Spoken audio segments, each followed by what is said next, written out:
Bismillahirrahmanirrahim. With the name of Almighty Allah, who is the most beneficent, most merciful, most gracious, and the source of all knowledge. My name is Engineer Zainul Abedin, and I would like to warm welcome to all of you by saying the Islamic greetings. Assalamu alaikum wa rahmatullahi wa barakatuh. Students, ये हमारे पास mathematics का lecture है grade 7 का, और हमारी book जो हम deal कर रहे हैं वो ऑक्सफोर्ड मैथमेटिक्स D1 को डील कर रहे हैं। और चैप्टर नंबर 14 के अंदर जो हमारा टॉपिक है वो हम वॉल्यूम ऑफ प्रिज्म्स में डील कर रहे हैं। आज हम इंशाल्लाह एक्सरसाइज 14A क्वेश्चन नंबर 2, इसके बेटा 4 पार्ट हैं A, B, C और D। ठीक हो गया। जो पहले 2 पार्ट्स हैं A और B वो दोनों सिमिलर हैं, और जो लास्ट 2 C और D वो दोनों आपके पास सिमिलर हैं। तो आज मैं आपको इसका B पार्ट समझाऊंगा, जिससे आप जो है इसका A पार्ट करने के काबिल इंशाल्लाह हो जाएंगे। अब बेटा ये आपके पास एक प्रिज्म शो किया गया है, इसमें आपको सामने नज़र आ रहा है ये आपके पास एक राइट ट्राइंगल बनी हुई है, और ये पीछे इसकी जो है वो हाइट है। अगर आप इस प्रिज्म को यहाँ से कट लगाना शुरू करते हैं, काटते हैं, तो काटने के नतीजे में क्या होगा कि बिल्कुल ऐसी ही नई ट्राइंगल आपके पास बन जानी है, बिल्कुल ऐसी ही सेम एज इट इज़ नई ट्राइंगल आपके पास आ जाएगी। इसका मतलब ये जो सामने ट्राइंगल आपको नज़र आ रही है ये आपके पास इसका बेस एरिया है, और ये वाली जो है ये इसकी हाइट आप इसको कह सकते हैं। क्लियर हो गया।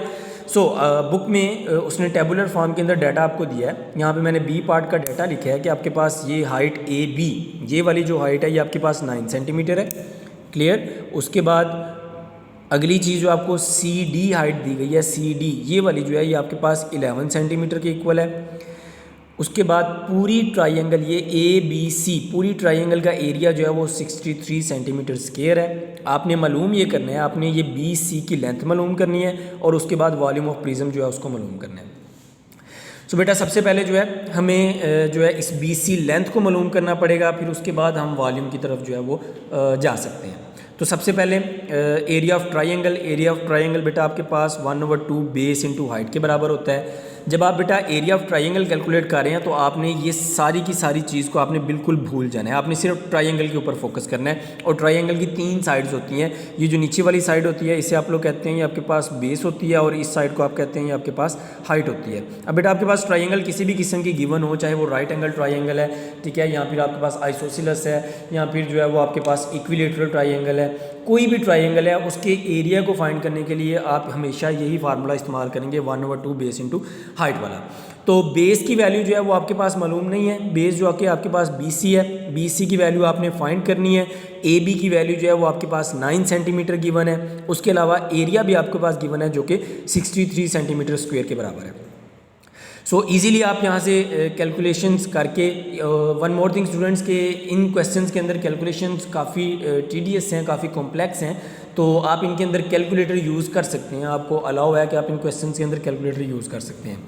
सबसे पहले हमने क्या किया, इनको आपस में मल्टीप्लाई किया, ये 9BC/2 आ जाएगा, और 2 यहाँ पे चूँकि डिवाइड हो रहा है इक्वल टू के दूसरी साइड जाके मल्टीप्लाई हो जाएगा, तो वो 63 के साथ जब मल्टीप्लाई होगा तो आपके पास 126 आ जाएगा is equal to 9BC।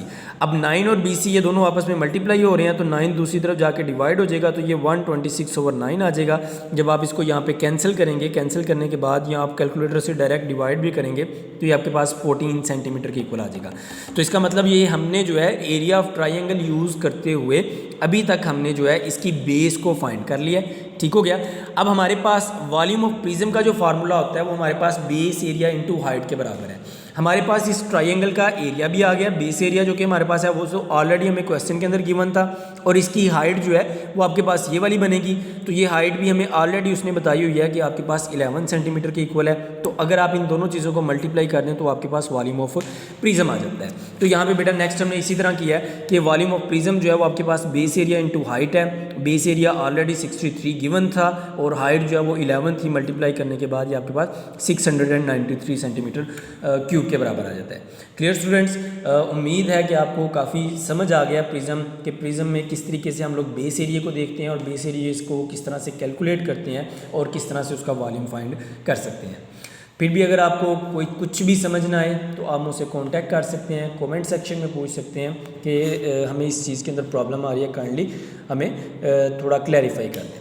Till then, thank you very much, stay blessed.